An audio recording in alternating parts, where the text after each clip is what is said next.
Hey everybody, thanks for stopping by and checking out the card pile. Today we're going to recap the Plainfield Sports and Non-Sports Card Show I attended over the weekend. And it's at the Eagles in Plainfield, Indiana. It's on the outskirts of Indianapolis. It's pretty much right in Indianapolis, suburb, what have you. Anyway, it's one of the better card shows in the state, hosted by my buddy Archie Ray Klein. Now, Archie, he does a really good show. He does it once a month. Over here is like the schedule and table fees and stuff like that. And here's a flyer for the part 2 show, the Plainfield show part 2. Don't really know much about that. I usually go to the regular shows, but I need to get to one of those because if they're anything like the regular shows, they're going to be great. Like I said, Archie puts on a really good show, and it's one of the best around in the state.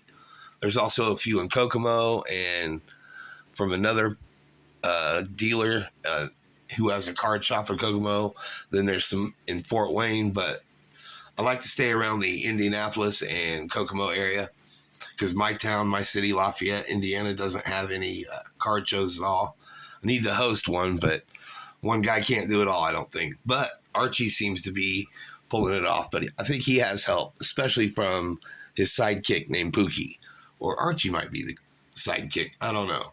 Well, anyway, bunch of great vendors there at the show. Everyone's real friendly. It's a nice community of people in the hobby that get together there. Always good deals to be had. The only thing that irks me kind of more is there's just so much new stuff out there. And I'm a vintage guy, but, you got to roll with the times and roll with the punches. But there is some good vintage there to be had. You just got to look and you'll find what you need probably. Somebody somewhere there will have it. I guarantee it. Anyway, I was in a time crunch and only bought 2 cards. Actually, only really 2 cards. And I was there for a couple hours. I like to walk around, see what everyone has to offer, get the feel of the dealers if there's someone new, maybe talk to some familiar faces that are selling, some good stuff like that. So I usually go around the whole place once before I buy anything. And you have your new stuff, your vintage. And as far as vintage goes, you see it all there.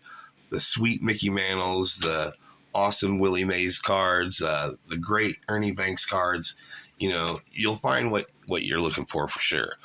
But I usually go to card shows and find something that not everyone else is always getting. And this time was no exception. I went there, looked around, there's great cards everywhere. New stuff, old stuff, different kinds of memorabilia, stamps, stickers, just all kinds of cool stuff. But I gravitated towards 2 things. The whole time I was there, I only picked up 2 things. I know it's kind of sad, but I was pleasantly satisfied and happy with what I picked up. And the first thing I picked up was this 1971 Rudy Tomjanovich rookie card, PSA graded 4. And for a PSA 4, that's really sharp. I mean, really sharp. See, I thought that was on the card, but no. And then here's the back. So, yeah, Rudy Tomjanovich rookie card, for the Rockets, and then he was a great coach for the Rockets. So, yeah, rookie card, and you know how they always say, buy the card, not the grade. And I definitely went with the card on this one. It was a really good deal, and I was super pumped to get it. The next card I got from a seller there that I've run into at other shows, and this one a few times as well. And he always has, really cool off-the-wall stuff. Cool memorabilia from, rock bands from the 50s, 60s, and 70s. Kiss cards, Gremlin cards, Mork and Mindy cards, Batman from the 60s cards, Mission Impossible cards, just all kinds of wild stuff.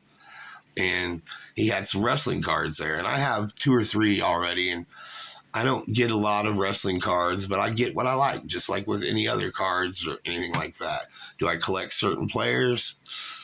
Not completely. I don't have... Bill Buckner's my favorite player of all time. Do I have every one of his cards? No, I do not. Do I plan on getting every one of his cards?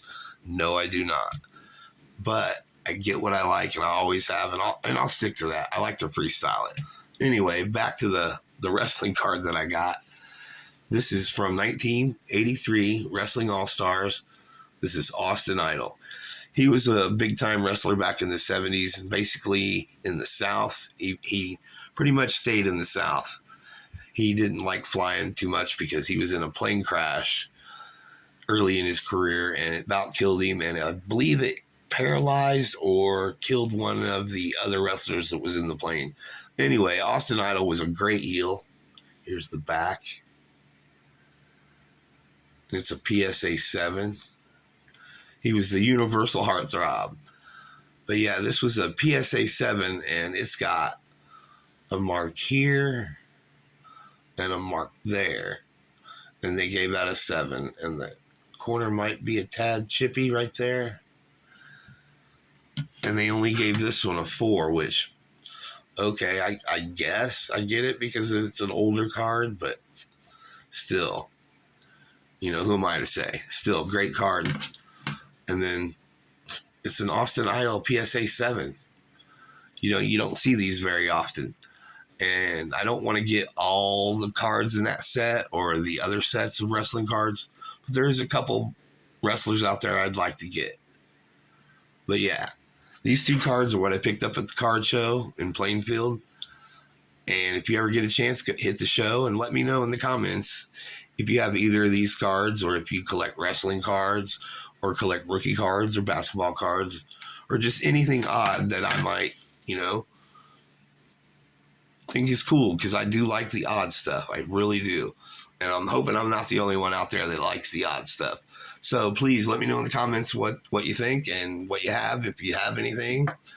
And please like and subscribe, and have a good day, and get what you can.